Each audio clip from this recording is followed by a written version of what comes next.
Здраво, здраво! Следите уште една дискусија јасно и гласно на Радио МОВ. Јас сум Ангела Бошковска, а денес сум тука со Ангела Јовановиќ, млада земјоделка, Мерита Мустафи, параправник во Асоцијација за демократски развој на ромите Сонце од Тетово и Кристина Ампева, председателка на Сдруженијето Гласен текстилец од Штип.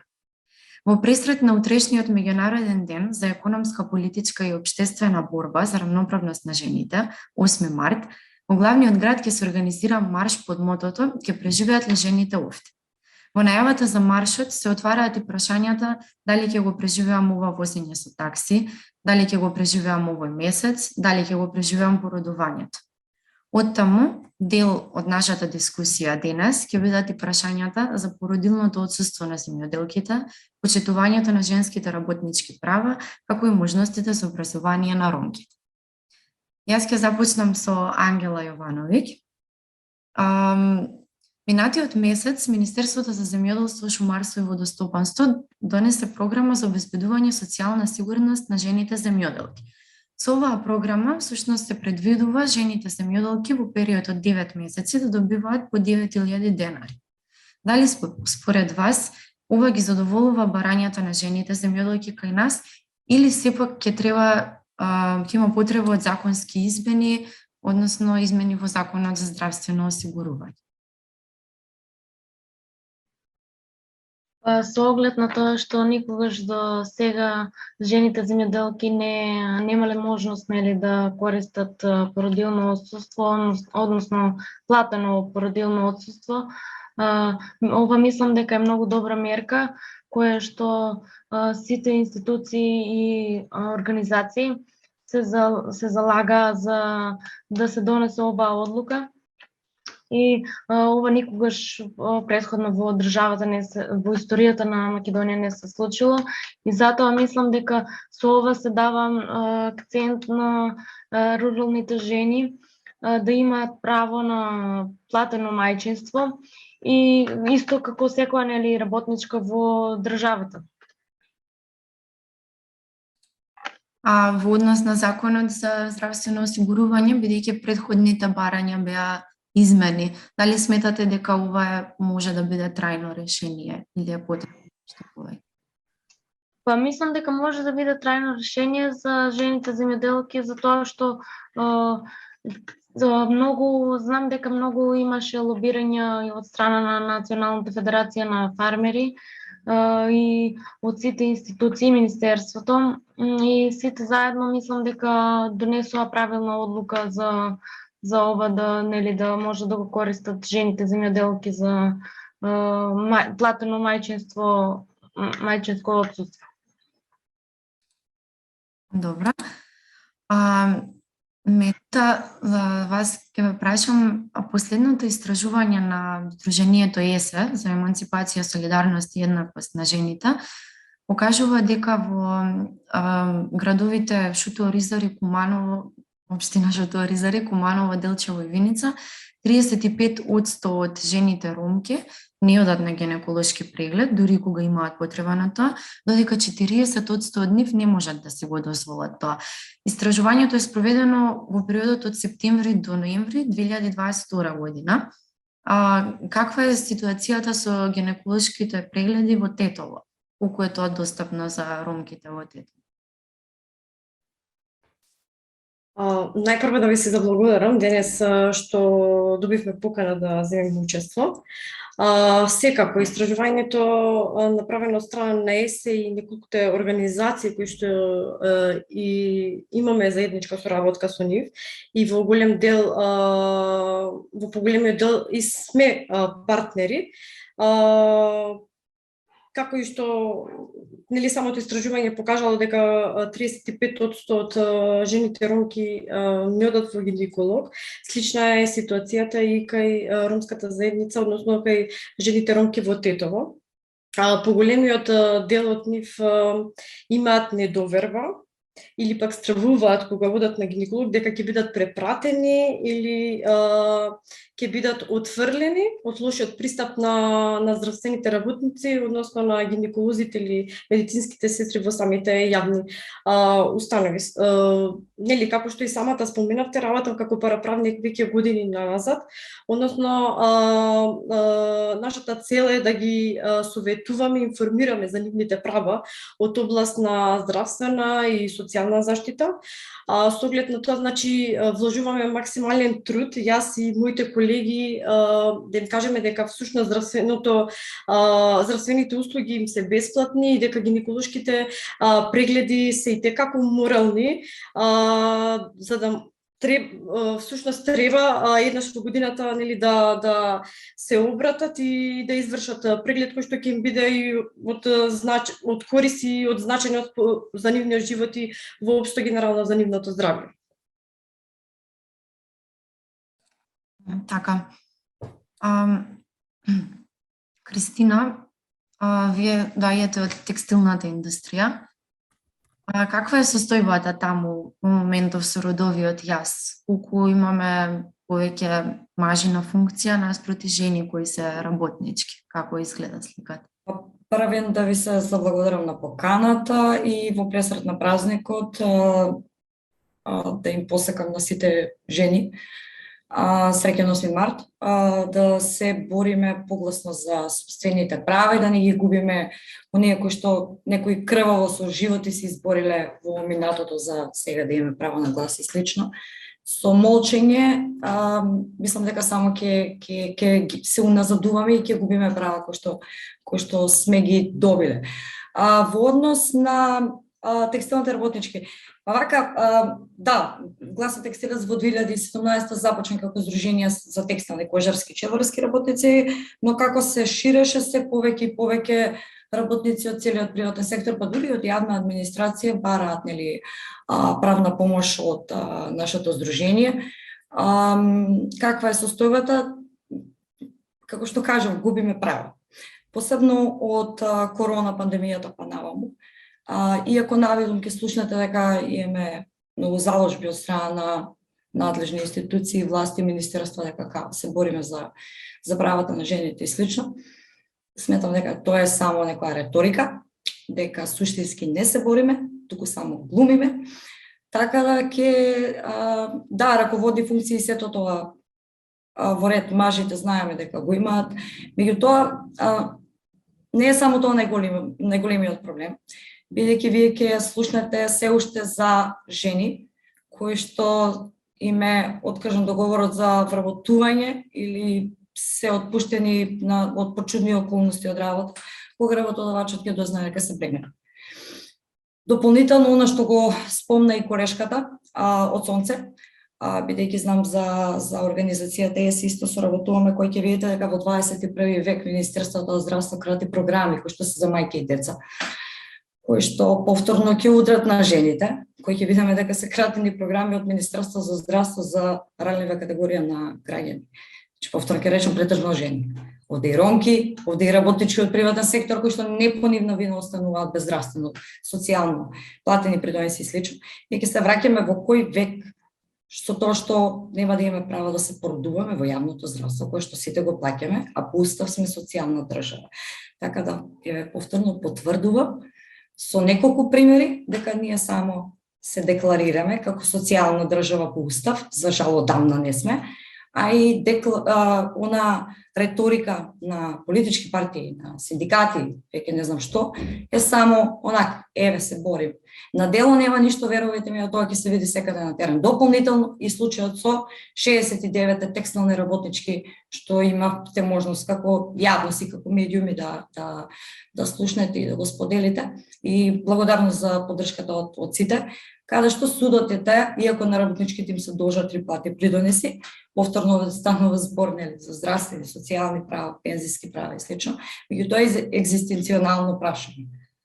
Збориме за жени работнички со минимални примања, кои што иако не се соочиле со прекршување на нивните права, сепак судот смета дека некој бил крив за некаква си тужба, не знам што, не знам како, не ја согледува фактичката состојба, или во духот на судството и на социјална правда и слично, него вели работничките треба да платат трошоци судски и адвокатски во износ на од 20.000 плюс евра. И сега ќе збориме за права на жени. Така да работите не се така како што некој сака да ги представи во Скопје, во институциите, во министерствата, туку се малце поинакви и се сурови се уште. Пак ќе речем, се враќаме во некои давнешни времења и ги губиме правата кои што сме ги стекнали. Да, со ова го начнавте и моето следно прашање кое што беше за вас. Дали имате, мислам, податоци колку се жените охрабрени да пријавуваат работничките, кога им се случува нешто како случајот кој што го споменавте и зашто најчесто пријавуваат? Дали треба да стане некоја голема ситуација или постои? За жал да, овде конкретно во случајот во Кавадарци, да не бевме запознаени како здружение, дознавме, бевме повикани од работничките, дури од како стаса пресудата. Да знаевме порано, ќе го мониториравме процесот и верувам дека ќе имаше притисок од целата јавност за да не слушаме за вакви срамни пресуди. Срамни. Значи, далеку сме ние од пристап до правда. Зашто најмногу пријавуваат работничките? Па како што и кажав, од корона кризата, значи се соочија првен жените во приватниот сектор поради грижата за деца до 10 години, затворените градинки и школи, бременните жени, хронично болните работници, мажи и жени. Првен тие се соочија со откази и наваму мислам дека овие кризи од 2020, посебно енергетска, па воена, па не знам каква веќе, и мислам дека целата ситуација во овие 3 години се искористи за граѓанските организации, барем оние кои што искрено се вложуваат да носат закони, да помагаат со мерки, со следење на имплементација на закони и економски мерки на терен. Еве ваа криза направи да не тргнат од сите закони, од сите процедури, измени, и тоа се уште трае. Еве, например, гласен текстилец, согледувајќи ги пријавите кои што ни стесувале според нашата датабаза која што ја водиме, и сме биле дел од тој закон за работни односи, таа работна група, еве веќе од доаѓање на новата министерка Тренчевска, ние веќе не сме внатре. Значи, ако 4 години сме губеле време, ресурси, енергија, пари, бидејќи доаѓаме од Штип во Скопје, никој тоа не го финансира, ние се финансираме. Сега еднаш не треба гласен текстилец, ќе биде сега надвор. Сега веќе немаме контрола што тоа се случува надвор. Да, ќе пратиме забелешки, не се. Меѓутоа, она што го имаме како експертиза на терен, кој што требало да го промениме во законот за работни односи, конкретно е за непродолжување, за несигурноста на бремените жени на работно место со договори на определено и слично, значи сега надвор сме. Не можеме апсолутно ништо да направиме. Пријавите најмногу се однесуваат за непријавени ДКС, честопати знаат да јават и за повреди на работно место, неисплаќање на минималец, иако имаме законски минималец, кој што се покачи од стапувањето на гласен текстилец на јавна цена, меѓутоа џабе го имате ако не се почитува, неисплаќање на придонеси од плати, исто како во случајот со Кавадарци, и многу други прекршувања. Повторно ќе речем, најболно ми е кога се користат тие договори на определено за да се отарасат од бремените жени, бидејќи добар дел од работодавачите ги сметаат дека се еве мрзливи, дека немаат корист од нив, дека не треба да плаќаат. И слично и после се жалиме дека немаме работници, си се младите. Тие се тие млади кои што ги избрка и политиките, меѓутоа и самите работодавачи, чест на исклучоци.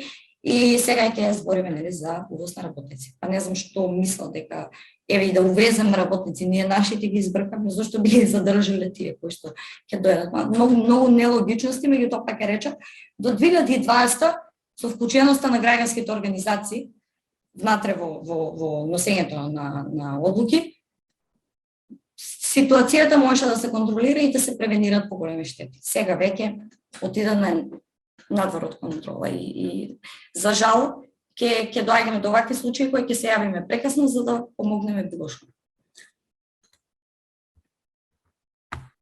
Благодарам. А во каква е ситуацијата кај земјоделките, Ангела? Каков е родовиот јас? Дали има промени од претходно? Дали има повеќе заинтересираност кај жените да се бават со оваа индустрија?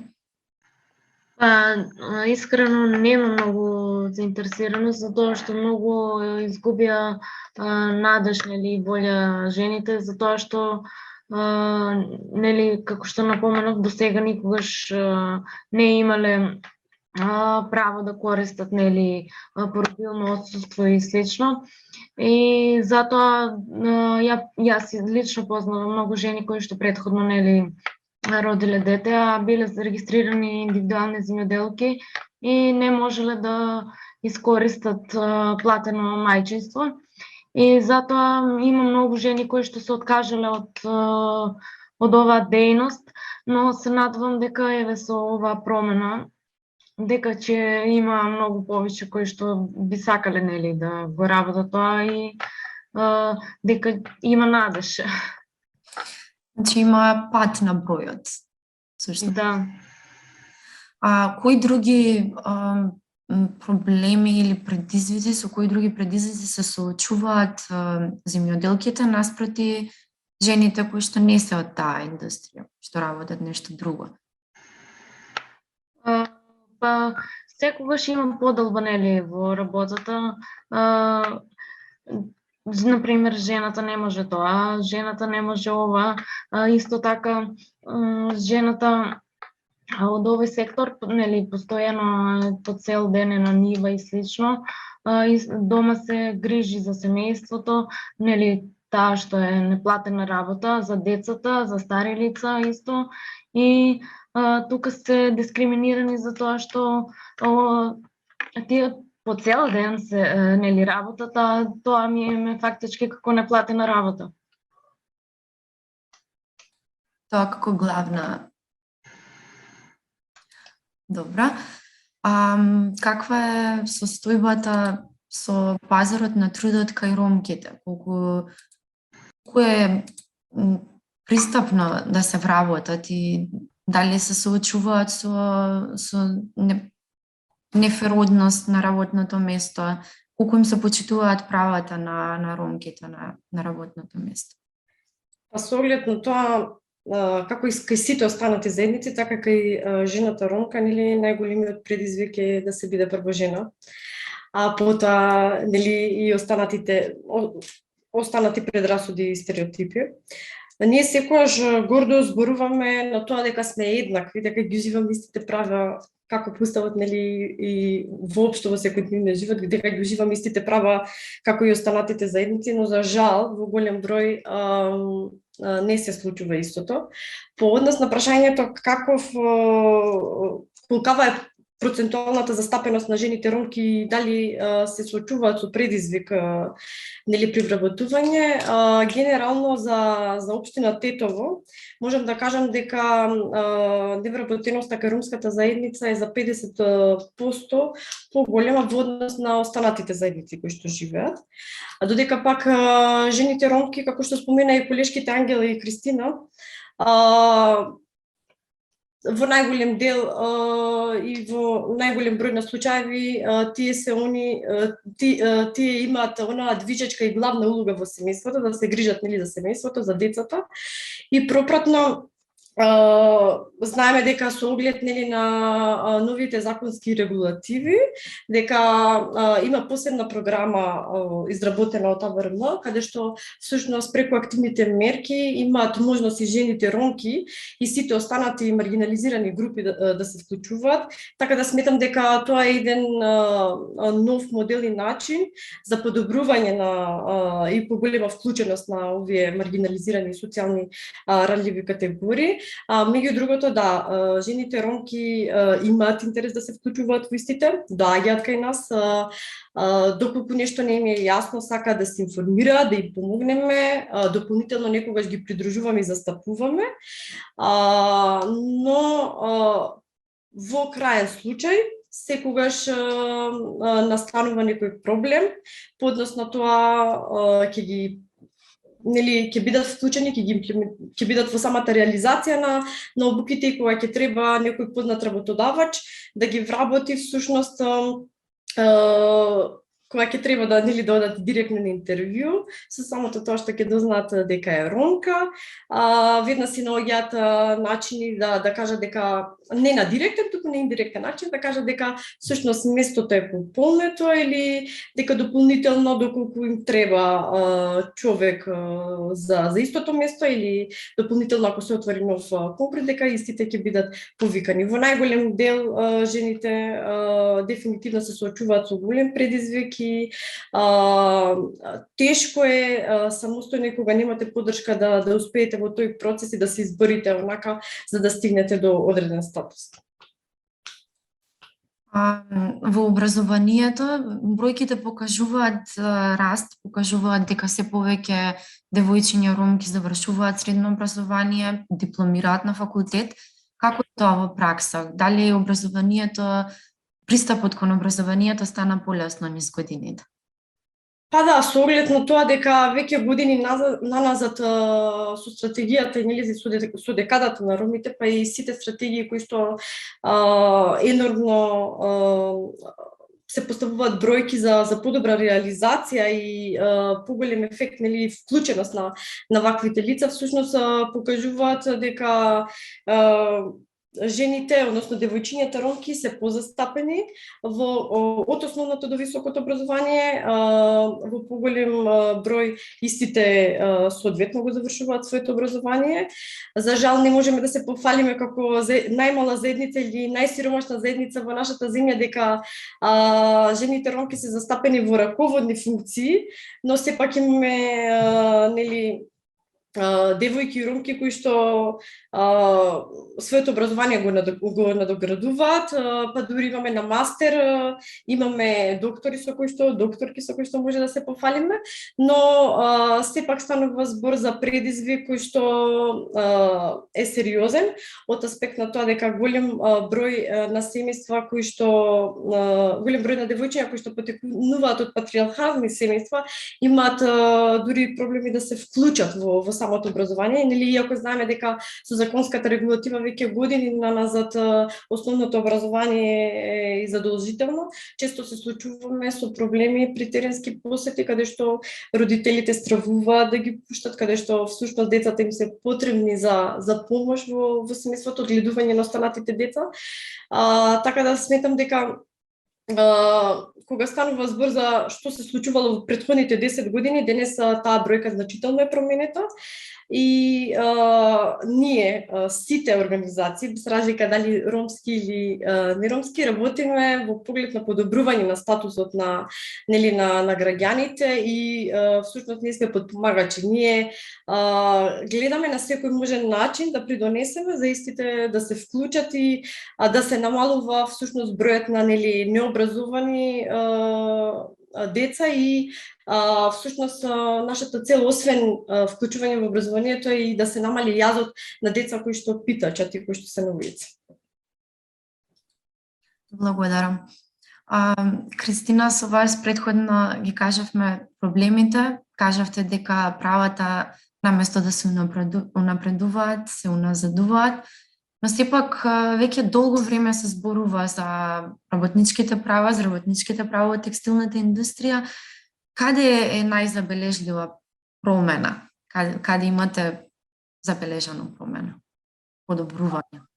Само во контекст на колешката од Сонце, ние како град, еве во Штип кај нас, ромките се вклучени на пазар на труд, што не е баш така како што знам во останатите општини, меѓутоа во источниот регион се застапени, ептен застапени на пазарот на труд и морам да кажам на едно преубаво искуство, иначе проектот со параправна помош во кој еднаш и ние бевме дел, меѓутоа за жал заврши. Лошо е кога така се прекинува таков вид на сервиси. Супер е тоа што продолжувате и тоа е вистинскиот начин за помош на сите маргинализирани заедници, не само на ромките. Сакам да додадам само дека Имав случај пред 2 години каде што баш жена ромка вработена во една фирма ги организираше работничките и кажа сега јас ќе контактирам со Кристина и со гласен текстилец. Немој да сте подпишале ова се. Многу лоши договори, не знам, имаше некој таму, значи она ги организираше, само треба малку да се потикнат и да се јакнат во локалните заедници. Меѓутоа пак ќе речем специфично кај нас, бидејќи ромките се скроз застапени на пазарот на труд, исто како и македонки, како било кој. Во овој регион, барем во источен за останатите, не, фали многу. Во однос на прашањето, кои работи треба да се подобрат?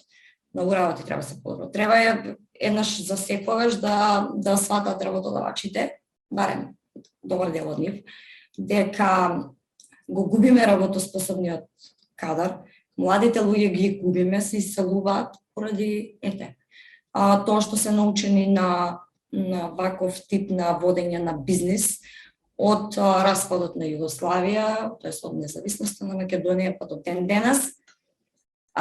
Така не се води бизнис добро. И тоа ние го кажавме како здружение уште во 2017.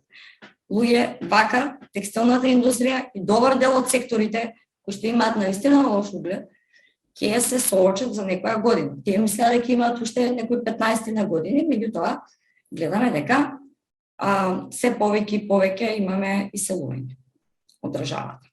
Посебно источниот регион и посебно поради тоа што така. Беа научени да даваат ниски плати, да прекршуваат работнички права и сега одеднаш нема работници. Сега има нарачки, има странски брендови, има потреба од работници, има изголемени плати, меѓутоа сега ги нема работниците. Дополнително што немаме некоја стратегија како држава, нит се води некоја економија. Ние сме како дензори, да помине денот, па да дојде утре ќе му мислиме. Таква ни е состојбата во државата. Такви не се политичарите во државата. Па ја ќе кажам дека повторно дека следиме како организации што се случува во регионот, каде има позитивни примери. Ајде не Европа, далеко сме ние од Европа. Меѓутоа дајте да видиме што има во регионот. Балкан е Балкан. Меѓутоа дајте да го примениме оно што е позитивно.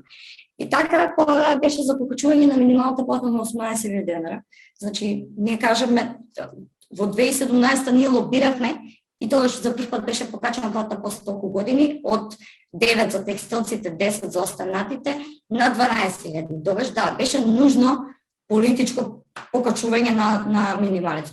Меѓутоа не е начин вие да давате субвенции, државни пари за некој да испаѓа минимална плата. Во корона кризата, 6 сета на економски мерки беа злоупотребени, повторно народни пари. Значи ние немаме апсолутно никаква одговорност како институција и како држава дека треба да ги заштитиме и граѓаните, и економијата, и тоа и народниот буџет, кога даваме наука на приватниот сектор пари од даноците кои што ги плаќаме сите, и земјоделки, и ромки, и македонки, и алански, било кој. Значи ние сите плаќаме даноци за да користиме услуги и за да не се злоупотребува државниот буџет. И за тоа спомнав и лобиравме сериозно со неколку економисти за последниот пат кога се покачи минималната плата. Дајте луѓе да го видиме примерот од Црна Гора. Значи таму се направија сериозни даночни реформи, се направи прогресивно даночување на богатите. Потсем имавте данок на луксус.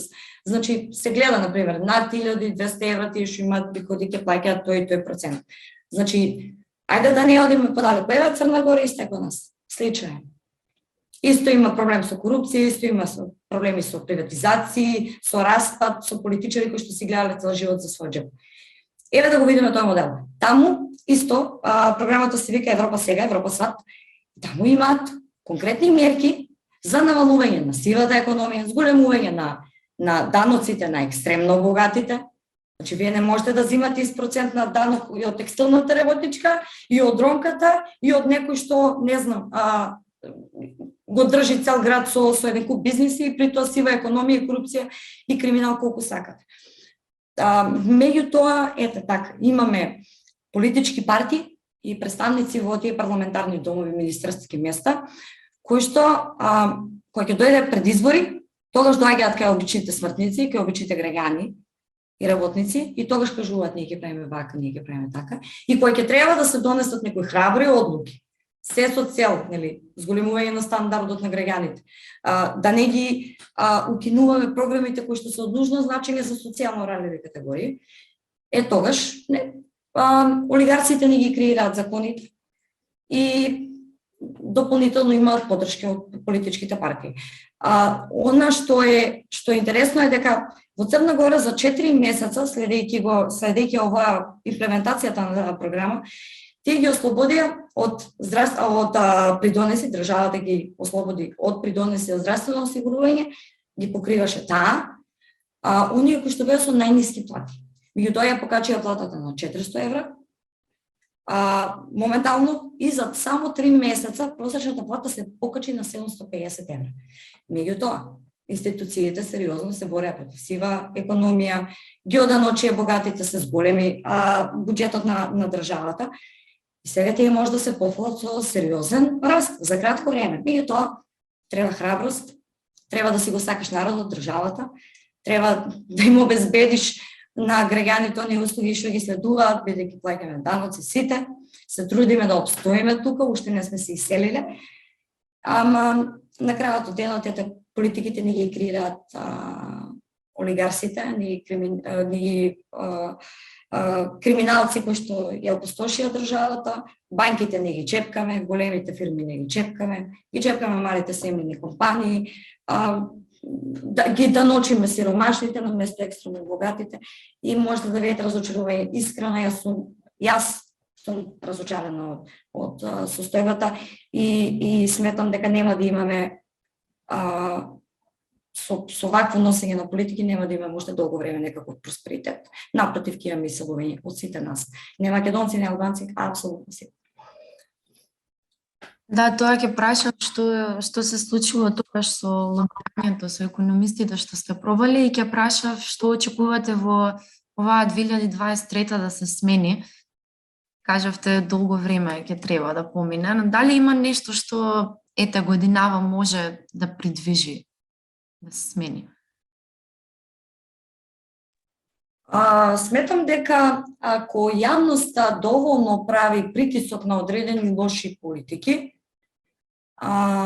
тогаш мислам дека се попусливи у тој дел властите и гледам дека реагираат. Меѓутоа ние сме watchdogs како граѓански организации, меѓутоа напорно е веќе да реагирате за левот, да реагирате со злоупотребени народни пари од страна на 4 си монопола на конкретно на пекари, додека штипските пекарници, мали локални компании ја намалија цената на левот. Јас сум прегорда што имав, што може да се пофалам со нашите сограѓани кои што нели произведуваат лев. Да земаме првото, значи некои си земале субвенции државни. Ја покачувале цената на левот, ја направија ненормално цената на левот. При тоа добивале државна помош не знам колку месеци. Пазарен инспекторат на државата, на институциите не ги контролираат. А ние цело време велевме. Видете по маркетите што се случува. Видете со дрвата што се случува, видете со струјата што се случува. Бидејќи, да, Кристин гласен текстилец, ние се бавиме со права на работници. Меѓутоа, значи, имаме одговорност и ние го гледаме тоа секојдневно. Граѓанските организации не земаат преголеми плати. Баш кога ние плаќаме даноци во државата, ме боли за секој денар кој што е злоупотребен од страна на некои транзицијски олигарси. И вие немате тука апсолутно никаква одговорност во цел тој период и ви излаваат пекарите, оние монополите скопски и велат нема да произведуваме од утре леп. Натворат секој разум. Добро, другари, вратете ги сите пари што си ги земале, бидејќи меѓувреме не намаливте продукти. Ова е се на грбот на сиромашните граѓани, на граѓаните со ниски примања и после левот направете го 100 денара ако сакате. Ама ќе им дадеме можност на малите фирми кои што покажаат човечност, одговорност, општествена одговорност, што гледам дека на нас како држава ни фали, и да им го дадеме пазарот на нив. Значи, мислам, не треба вака да биде, меѓутоа ако треба да има притисок од јавноста, од медиумите, кои што не споделувате, онда да го правиме тоа. Меѓутоа, со целова инфлација не гледам смирување на ниту пак мислам дека се носат некои мерки кои што навистина ќе помогнат на граѓаните. Така да тука сме да правиме притисок и да даваме идеи. Пак ќе речем, во 2020 кога пред да настане состојбата со корона кризата, Мила Царовска беше прва министерка па вице-премиерка за економски прашања и таа ги вклучуваше сите организации. Ние бевме така таму секоја недела и не ми беше мака, не ми беше тешко воопшто, бидејќи бевме слушнати за какви мерки треба да се донесат. И бевме слушнати дали тие се имплементираат. Доколку не се имплементира, истата таа Мила Царовска знаеше дека не лажеме, тоа се случува на терен и ние ги кажуваме под автоците. Се праќа инспекции, се координираше, се внимаваше и имаше ефекти. Оваа година, да ви кажам, очекувам само дополнително осиромашување. Оно што се кажува, сега ќе имало покачување на плата, овоќе манипулација, нема покачување на плата во март за 2000 денара, туку има осогласување. Значи, секој март, секоја година се прави осогласување на плата. Така да ме нервира такви манипулации на грбот на граѓаните, од страна на одредени политичари, освен на сите политичарите. Ама, битно е ние да се координираме како граѓански организации, како медиуми кои што споделувате што се случува и мислам дека е многу важно оваа година, особено да бидеме тука за граѓаните, да правиме притисок се со цела оваа економска криза, да не биде цело време на нивен грб, туку да се обидеме да го олесниме, да им олесниме со тоа што ги правиме притисок и ги бараме некои подобри мерки и политики. Така, благодарам. Добро, дали Мерита или Ангела имаат нешто да додадат на ова што очекуваат во 2023 дека ќе се смени за работите кои ги поразговаравме сега? Еве, јас дефинитивно се сложувам со тоа што кажа колешката Кристина, без разлика за кого станува збор. Сиромаштијата и како сите ги зафати после пандемијата од COVID-19, посебно за не зборуваме за оние социјоранливи категории кои што идва и крај со крај врзува и сето тоа негативно влијаеше кон сите нас, па со фокус на таквите граѓани. Па што би посакала за 2023 да се срушат доколку може дел од бариерите, стереотипите и предрасудите воопшто за жените, нели, јас со фокус на жената ромка. Кога станува збор за тоа како значи кај нашата ромска заедница, така и кај останатите, да се даде можност преку различни програми сите социјоранливи и маргинализирани категории, нели, жените од овие категории да бидат вклучени во различни програми да дадат свој допринос. И сметам дека барем за општина Тетово женската популација е социјална исклученост. Така да сметам дека можеби еден од приоритетите за 2023 година би било добро да се вклучат ваквите да се вклучат жените во донесувањето на одлуки, во застапувањето на своите права и можеби на таков начин би дале дополнителен придонес и дел од работите би можеле да се променат. Можеби не на огромен процент, но сепак секој придонес за нас е позитивен резултат и позитивен пример со кој што нели понатаму би биле мотивација за сите останати. Така, благодарам. Вака, тука некаде доаѓа и крајот на нашата дискусија. Пред да се одјавиме, јас уште еднаш би додала дека утрешниот марш е по повод овие теми за кои што разговаравме сега, за борење за истите, и се надеваме дека 2023 ќе ни донесе барем во некои правци подобрување. Благодарам на вас што учествувавте во оваа дискусија, ви благодарам на вас што не следевте, нашите гледачи. Се гледаме следниот пат.